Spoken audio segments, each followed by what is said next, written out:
السلام علیکم، D T V N کے ساتھ میں ہوں عائشہ حمید۔ ناظرین، موضوعی ذہانت یعنی اے آئی کی تیزی سے بڑھتے ہوئے استعمال کے دور میں پنجاب حکومت نے فنکاروں کے حقوق کے تحفظ کے لیے ایک بڑا اور تاریخی قدم اٹھا لیا ہے۔ پنجاب حکومت نے فنکاروں کی ڈیجیٹل شناخت، آواز اور چہرے کے غیر مجاز استعمال کو روکنے کے لیے پنجاب پرفارمنس ڈیجیٹل شناخت اور موضوعی ذہانت تحت ایکٹ 2026 کا مسودہ تیار کر لیا ہے، جسے فنکار برادری کے لیے ایک اہم سنگ میل قرار دیا جا رہا ہے۔ موجودہ قانون کے تحت کسی بھی فنکار کی آواز، چہرہ، انداز گفتگو اور دیگر ڈیجیٹل شناخت کو قانونی طور پر اس کی ذاتی ملکیت تسلیم کیا جائے گا۔ اس قانون کا بنیادی مقصد موضوعی ذہانت کے ذریعے ہونے والی voice cloning, deep fake videos اور جعلی ڈیجیٹل مواد کے بڑھتے ہوئے رجحانات کو روکنا ہے۔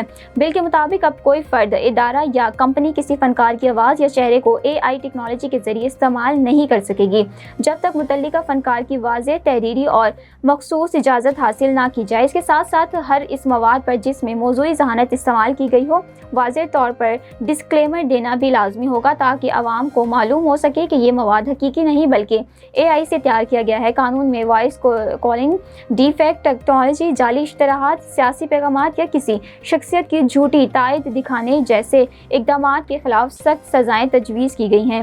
موجودہ بل کے مطابق غیر اجازت کسی فنکار کے ڈیجیٹل شناخت استعمال کرنے والوں کو 3 سال تک قید اور کروڑوں روپے جرمانے کا سامنا کرنا پڑ سکتا ہے۔ اس کے علاوہ فنکاروں کے حقوق کے مؤثر تحفظ کے لیے ایک نیا ریگولیٹری نظام قائم کرنے اور ڈیجیٹل رائٹس رجسٹری بنانے کی تجویز بھی دی گئی ہے، جہاں فنکار اپنی ڈیجیٹل شناخت کو باقاعدہ رجسٹر کرا سکیں گے۔ بل میں یہ بھی واضح کیا گیا ہے کہ کسی بھی اے آئی پرفارمنس یا ڈیجیٹل نقل کے لیے الگ معاوضہ اور باقاعدہ قانونی معاہدہ ضروری ہوگا۔ موجودہ قانون میں کم عمر فنکاروں کے تحفظ پر بھی خصوصی توجہ دی گئی ہے۔ 18 سال سے کم عمر فنکاروں کی ڈیجیٹل شناخت کے استعمال کے لیے والدین یا قانونی سرپرست کی باقاعدہ رضامندی لازمی قرار دی گئی ہے۔ دلچسپ بات یہ ہے کہ یہ قانون صرف زندہ فنکاروں تک محدود نہیں رہے گا، بلکہ فوت شدہ فنکاروں کی ڈیجیٹل شناخت کو بھی ان کی وفات کے بعد 25 سال تک قانونی تحفظ حاصل ہوگا، تاکہ ان کی آواز یا چہرے کا غیر مجاز استعمال نہ ہو سکے۔ ماہرین کے مطابق موضوعی ذہانت کے دور میں یہ قانون نہ صرف فنکاروں کے حقوق کے تحفظ میں اہم کردار ادا کرے گا، بلکہ ڈیپ فیک اور جعلی مواد کے پھیلاؤ کو روکنے سے بھی مددگار ثابت ہو سکتا ہے۔ سوال یہ ہے کہ کیا یہ قانون پاکستان میں اے آئی کی ذمہ دارانہ استعمال کی نئی مثال قائم کرے گا، یا اس سے فنکاروں کو کسی تخلیقی شناخت کے تحفظ کا حقیقی احساس مل سکے گا؟ اس حوالے سے حتمی فیصلہ قانون کی منظوری اور اس کے مؤثر نفاذ کے بعد ہی سامنے آئے گا۔ ڈی ٹی وی این سے فی الوقت اتنا ہی۔ مزید خبروں اور اپڈیٹس کے لیے دیکھتے رہیں D T V N. Neurological care is a pressing healthcare challenge in Pakistan.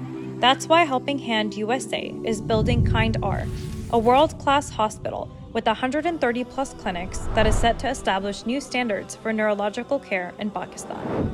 As the first phase nears completion, anticipation is growing for the launch in the second half of 2025.